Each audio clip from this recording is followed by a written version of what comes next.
Hello guys, मैं हूं आर्यन और आप लोग सभी का स्वागत करता हूं मेरे यूट्यूब चैनल पर। और ये यूट्यूब चैनल पे आपको कई प्रकार की स्टोरियों सुनने को मिल जाएंगी। तो आज हम लोग सुनने वाले हैं एक कॉलेज की सैड स्टोरी। अगर आपको भी किसी से प्यार है तो ये कहानी जरूर।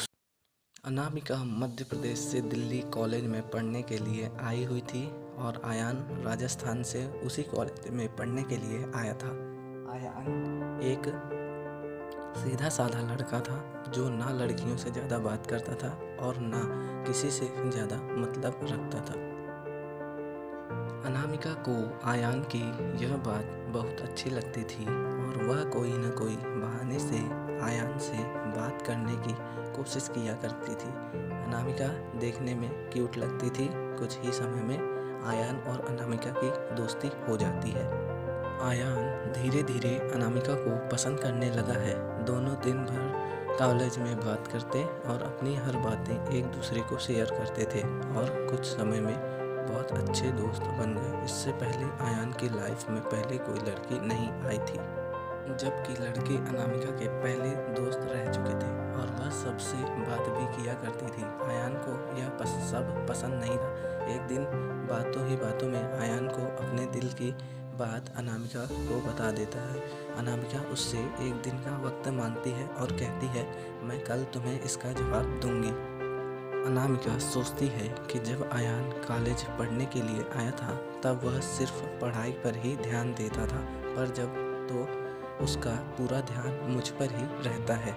अगर मैं इसकी गर्लफ्रेंड बन जाऊं तो यह पढ़ाई भूलकर मुझ में ही लगा रहेगा। यही सब ख्याल अनामिका के मन में आते हैं और दूसरे दिन अनामिका आयान को मना करके कहती है, मैं तुम्हें अपना दोस्त समझती हूँ बस, और इससे ज़्यादा कुछ नहीं। पढ़ने आई हूँ और कुछ करने नहीं। तुम चाहो तो मेरे दोस्त रह सकते हो। आयान को यह बात बहुत बुरी लगती है और वह दोस्ती के लिए मना कर देता है और अनामिका को बहुत समझाता है, लेकिन अनामिका कुछ नहीं सुनती और आयान अनामिका से बात करना बंद कर देता है और कुछ दिन कॉलेज भी नहीं आता है।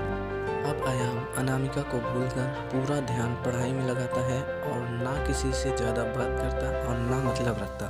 देखते ही देखते कॉलेज बीत जाता है और सब अलग हो जाते हैं। आयान कॉलेज में टॉप कर जाता है और सबसे पहले नौकरी पा लेता है।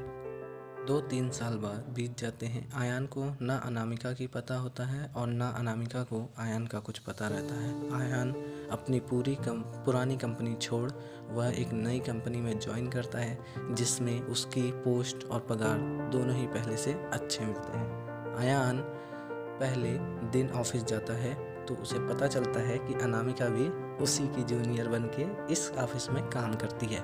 वह उस पर बिल्कुल भी ध्यान नहीं देता है और अपने काम में ही लगा रहता है। कुछ दिनों तक ऐसा ही चलता रहता है। दोनों एक दूसरे को पहले से ही जानते थे और एक दिन दोनों को एक प्रोजेक्ट के लिए साथ में बाहर जाना पड़ा। प्रोजेक्ट के बाद ना चाहते हुए भी आयान और अनामिका की बातें होने लगी। अनामिका आयान को समझाती है आखिर उसने उसको मना क्यों किया था। आयान को अनामिका की बात समझ आ जाती है और दोनों में फिर से गहरी दोस्ती हो जाती है और पूरे ऑफिस में दोनों की दोस्ती के चर्चे होने लगते हैं। आयान सीधा साधा लड़का था, उसको किसी से कुछ ज़्यादा मतलब नहीं रहता। कुछ समय के बाद आयान अनामिका को डिनर पर ले जाकर अपने प्यार का इजहार करता है। अनामिका इस बार आयान को प्यार के लिए मना नहीं करना चाहती थी, पर उसके पास कोई चारा नहीं था क्योंकि कुछ ही दिनों में उसकी शादी होने वाली थी। अनामिका आयान को अपनी शादी के बाद बताती है। इस बार आयान का दिल पूरी तरह टूट जाता है। वह बिना कुछ कहे वहाँ से चला जाता है। फिर अनामिका रात में सोचती है कि आयान से अच्छा लड़का मुझे कहीं भी नहीं मिलेगा। वह फैसला करती है कि कल आयान को हाँ बोल दूँगी, फिर मम्मी और पापा को आयान से शादी करने के लिए मना लूँगी। जब दूसरे दिन अनामिका ऑफिस जाती है तो उसको पता चलता है कि आयान ऑफिस छोड़कर वहाँ से चला गया और दोबारा कभी कंपनी में नहीं आएगा। जाते जाते आयान अनामिका को एक खत लिखकर जाता है, जिस दिन से मैंने तुम्हें देखा था उसी दिन से मुझे तुमसे प्यार हो गया था। मैं तुम्हें ज़िंदगी में कभी नहीं भूल पाऊँगा। तुम यहाँ भी रहो, जिसके भी साथ रहो खुश रहो। अब मैं अपने जीवन में इस दर्द के साथ ही जीऊँगा। अयान कहता है कि तुम मेरी ज़िंदगी में आने वाली पहली और आखिरी लड़की हो। अब ना कोई मेरी ज़िंदगी में आएगा और ना मैं किसी को अपनी ज़िंदगी में आने दूंगा। मैं बस अब तुम्हारी यादों में ही रहूँगा। आज के बाद पूरी ज़िंदगी में तुम्हें कभी अपनी शक्ल नहीं दिखाऊंगा। बस भगवान से यही दुआ करता रहूँगा कि तुम जहाँ भी रहो खुश रहो और शादी के लिए बहुत शुभकामनाएं।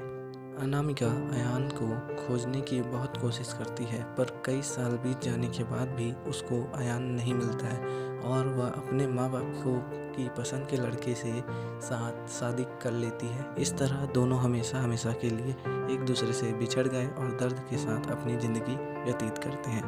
तो दोस्तों, अगर आपको हमारी यह कहानी पसंद आई हो तो हम अपने दोस्तों के साथ शेयर ज़रूर करें। ऐसे ही कहानियाँ सुनने के लिए हमारे चैनल को ज़रूर सब्सक्राइब करें। Thank you.